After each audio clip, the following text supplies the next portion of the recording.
I'm going to read a short piece from my first novel, Soul Kiss. It's my first novel. It's about a mother who becomes addicted to drugs and abandons her daughter with some elderly aunts that the daughter has never seen, never met, in Georgia in the 1960s. For a long time, Mariah, the little girl, she searches for this profound, deep, and unconditional love that she got from her mother until she was about 7 or 8 years old. And this, of course, affects the whole rest of her life. She continues to look for that unconditional love that she got from her mother, it's kind of this impossible love. And I'm reading this tonight especially because Annette, for the edition of this book, Annette allowed me to use artwork from her Ancestor series. Which one is this one? That's Gertrude. Gertrude. So you can see some of these pieces. This is not the That's Ancestor. Anna. Anna. So you can see some of the echoes here in these pieces. So I'll just read a brief piece from Soul Kiss, but this connected me even further to Annette too. I really love this piece a lot.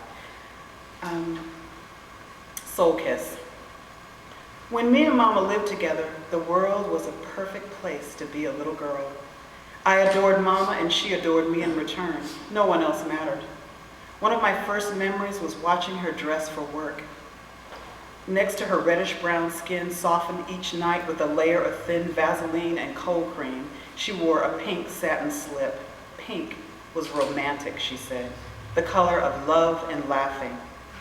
Mama's slanted eyes, a gift from her Cherokee grandfather, were dreamy, remembering how my father told her she looked like a princess when she wore pink. On the outside, she wore white. Her nurse's uniform was starched, white, a petite size 8, with a tiny white cap perched on her short, tight, nappy curls, dyed blonde, not quite down to her dark roots. White silk stockings veiled her long, thin legs. Silent crepe sole white shoes she let me lace up held her perfect size 6 feet. Every weekday morning on her way to the military hospital, she would walk me to school past the gray army barracks to the steel bread-shaped huts where we lined up for the Pledge of Allegiance to the flag. Armed with a sandwich, a piece of fruit, and a word written on a small square of pink paper folded twice, I was ready for anything. The word was written in blue ink in my mother's fancy script. Pretty, sweet, blue, music, dream. Sometimes she gave me words in Spanish. Bonita, dulce, sueños, agua, azul. The word I kept in my mouth, repeated like a prayer when I missed her. Mama told me that she would be thinking of the same word all day. That thought made our time apart bearable. Before she left me at the door of the school, she would whisper the word into my ear. I'd close my eyes and she would kiss me quickly on my neck, then let go of my hand. She always watched me through the window as I walked to my seat near the back of the room. We would mouth our word to each other once more before she disappeared. When Mama came for me in the afternoon, I would take her hand and swing our arms as if we were both little girls on a walk. Blue, B-L-U-E.